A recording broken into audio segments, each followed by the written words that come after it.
not a dream.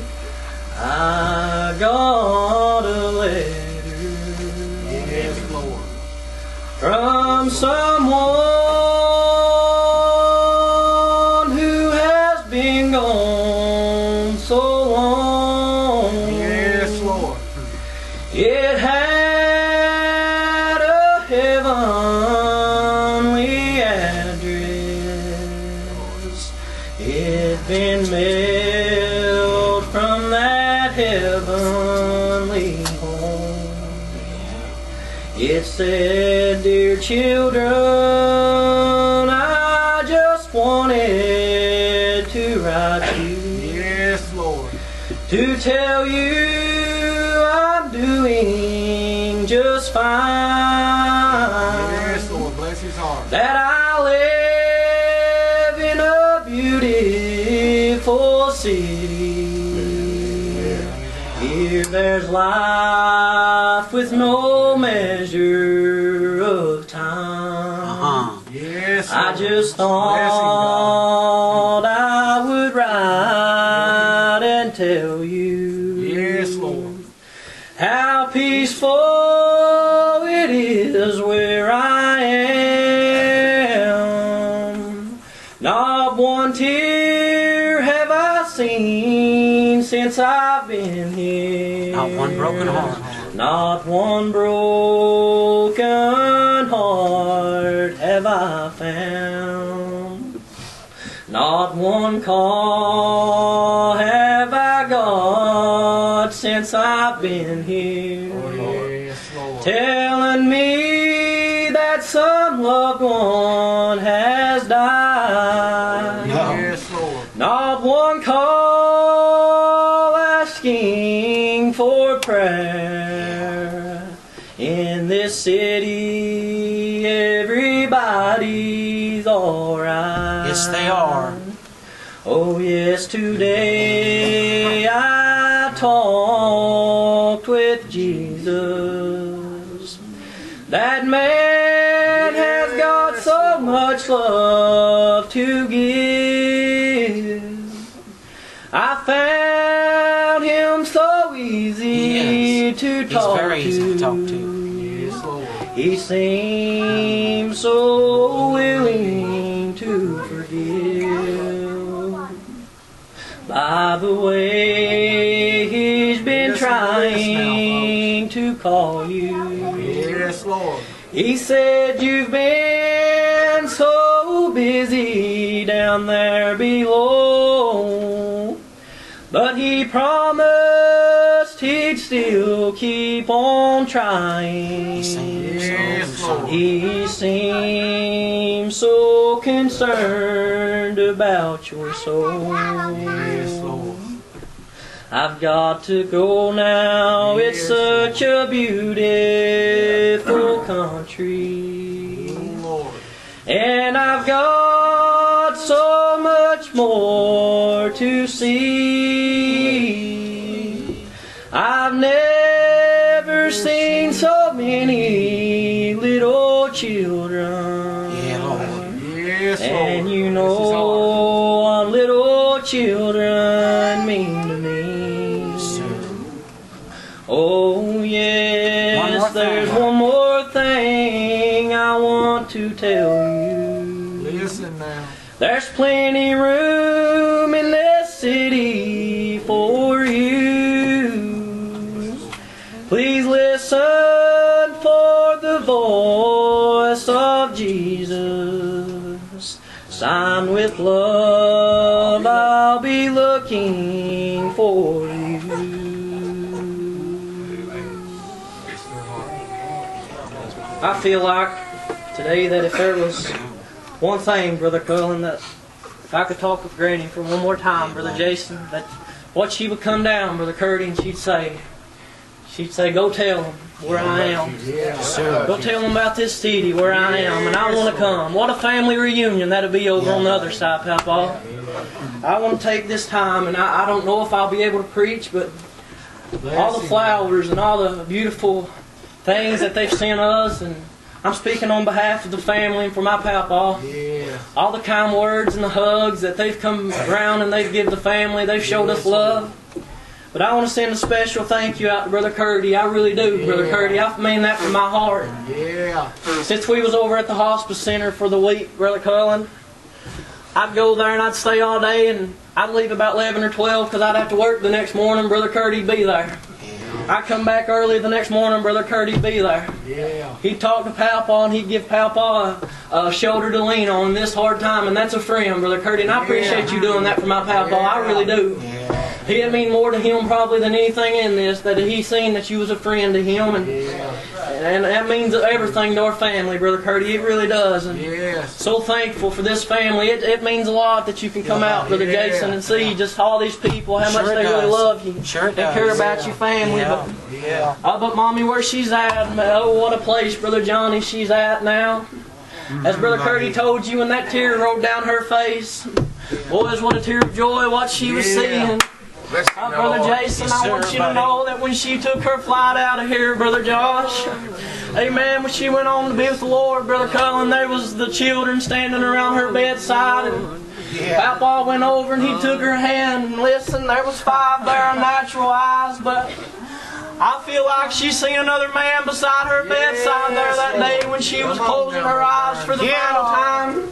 I feel like there was another man in the scene. There was another man at hospice that day, Brother Jason. How do you know that, Brother Cullen? He told me so. He said, I'll never leave you and I'll never forsake you. I want to tell you today that this is reality right here, Brother Jason. When you come down and you start drawing your last breath of air and life is leaving your body, all that matters then is, did you have this on your slate, Brother Cullen? I want to tell you like this. This is the faith this woman had. Lived a godly life in front of me. Listen, she was lying on her bed and Josh went over to her and he said, Mommy, do you want to go to heaven? And she said, yeah. And she took both her hands, Brother Jason, and grabbed that oxygen vent. She said, I want to go tonight. Amen. I want to go tonight. That's what everything means to me, Brother Jason. What she left there on that bed at hospice means more to me than if she left $1 million at the Bank of Hyman. Of course, she left me home, Brother Milburn. That I don't know how long I got in this world, but in the morning I'll see Granny again, and I'll see Jesus, and I promise that if my family get right and get the Lord, that we'll all meet over in glory land. It ain't over. This ain't the end of it. This is the preparation room, Brother Cullen. This is just to get ready for what's coming on the other side of Jordan, Brother Joy. Listen, you make your bed up on this side, and you'll lay in it on the other side. Brother Junior, I got news for everybody. Before you leave this room tonight, I'm not meaning to scare nobody, but I'm not preaching for popularity, Brother Junior. I'm preaching to get my family into heaven, amen. I want to see them again in the morning. Sister Regina, you and this lost, you come by this casket, and you imagine that you laying there, you pick up an obituary card, you imagine your face is on that card, and then you ask yourself just where I'd be at then. You'll be in heaven or you'll be in hell. There's no good in the middle, amen. No. Nothing there in the middle. Hot or cold. You're hot or you're cold, brother, and that's the truth. You're lukewarm, he'll spew you out. Listen, that's exactly right, Brother Jason. Lord. But there's some work that needs to be done. Granny's work in the vineyard's done. Amen. Her number got called February the 9th. Yeah. Amen. And what a voice she heard. I feel like today that when that time comes, she didn't feel no pain, Brother Cullen. She didn't feel some. Brother Mike, but what joy she's feeling right now, Sister Regina. If she was to say anything to this family, she'd look at you and she'd say, don't cry for me. I'm where I want to be at. I'm where I got right to be at. I'm in that city I've been longing for. Why sure she misses you. But listen, where she's at, she's with the Lord, Brother Joey. Listen, there's no better place when you come to the end of this world to be in the arms of the Jesus. Boys, give me Jesus over anything, Brother Robert. I don't want money down here. I don't want nothing this way. got to offer. It's all trouble, Brother Jason.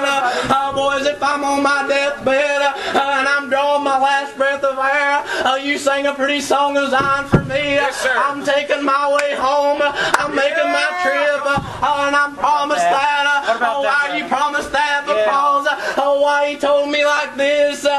Listen, believe with all your heart, Brother Cullen. Listen, he stands at the door. I'm knocking, Brother Elisha. I feel like the day that, listen, he's standing at the door, and he's knocking at hearts of men and women.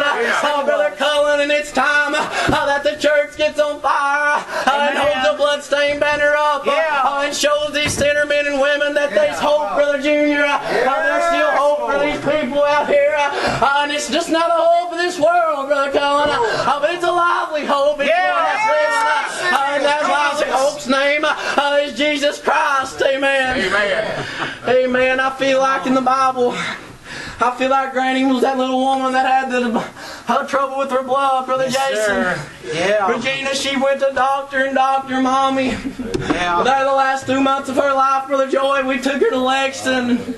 They couldn't do nothing. They sent her back to hospice. She went everywhere to try to find a cure for this that she had. But listen, this little woman, she went pressing through the crowd one day. She heard that Jesus was coming by that way, Brother Jason. Listen, she heard he'd be walking while there was a crowd there that day, Brother Jason. But this old woman had her mind made up, Brother Cullen. I'm going to touch Jesus. I've tried everything else and it don't do me no good. Listen, she went through the crowd that day. When she came to Jesus Christ, Brother Robert, she touched him. Let me touch Jesus, Brother Cullen. Let me feel the Lord in this life. That's all that matters to me.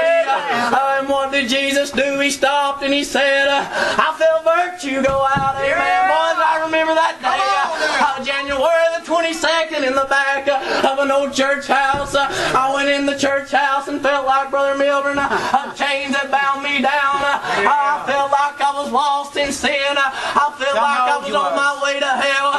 But in the back of that church house, I had a little meeting with Jesus Christ. He came into my heart, Mommy. I'm not perfect, Brother Johnny, but thanks God I got a perfect Savior. And He hears me. Listen to me. I'm thankful for that this morning. I'll not hold you too long, but listen, I want to tell you before I let you go just how the Lord is. This is how good the Lord is, Brother Jason. Listen, an old woman about 80-year-old Brother Curdy had come down. Listen, and the doctors told her she was eat up with cancer. Listen, that she didn't have long to live, Brother Cullen. Listen, and she said, oh, what do I do, Doc? And he said, go down to the funeral home.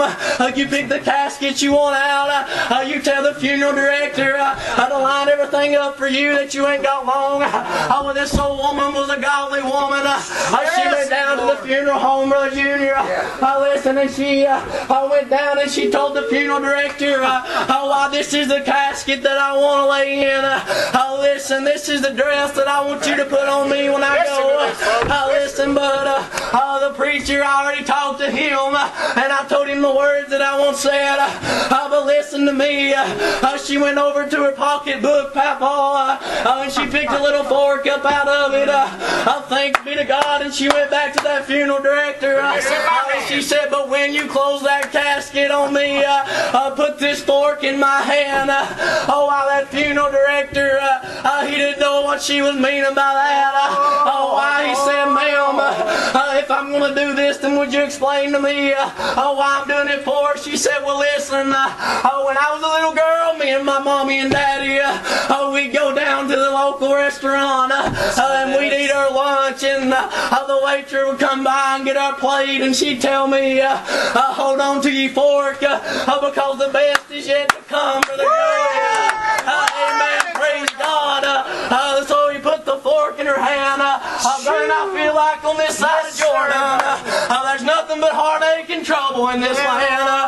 But there's rest and peace in Jesus Christ. And when you close your eyes, if you've got Jesus, Brother Milburn, you got everything. The best is yet to come. If you die in the arms of the Lord, hope is. My treasures is in heaven because He treasures is where your heart's at, and that's where my heart is. But I know I still got work down here to be done, and I'll stay in the vineyard as long as the Lord allow me to. Yes, sir, Jason. But when He calls my number out, when He says, Darren, your work is done, I want to hear those words, enter in, my good and faithful servant. Oh man, but if you got to hear those words, depart from me, for I never knew you. Oh, those words, that's the worst words a man can ever hear. Oh, but listen, I feel like if you lose your life to hell, you'll go into hell and you'll think about the chance that you have, Brother Cullen, to get right. I feel like you'll pray and you'll beg and you'll scream, Brother Robert, but it'll do you no good. If there's one thing Granny could tell her grandchildren is get Jesus. If there's one thing she could tell her great-grandchildren, get Jesus. If there's one thing she could tell her children, get Jesus. I'm so thankful that I got to walk the walk with Granny that I did. I never will forget that. Every time she was able to come, Brother Joey, she sat right there in the front row. She'd hold her little hands up and she'd praise God. That meant more to me than anything in this world. And I'm so thankful for that. I'm so thankful for that. It's good when your family members come down to this, that you know she's in better care than we could ever give her. She's the one that loves her more than we could ever love her, Sister Misty. Amen. And if she could tell us anything, Sister Misty, it'd be you keep singing those pretty songs and you get them in. She'd say keep preaching those messages and you get them in. I'm so thankful for that. I thank each and every one of you for coming out tonight. This means a lot to us.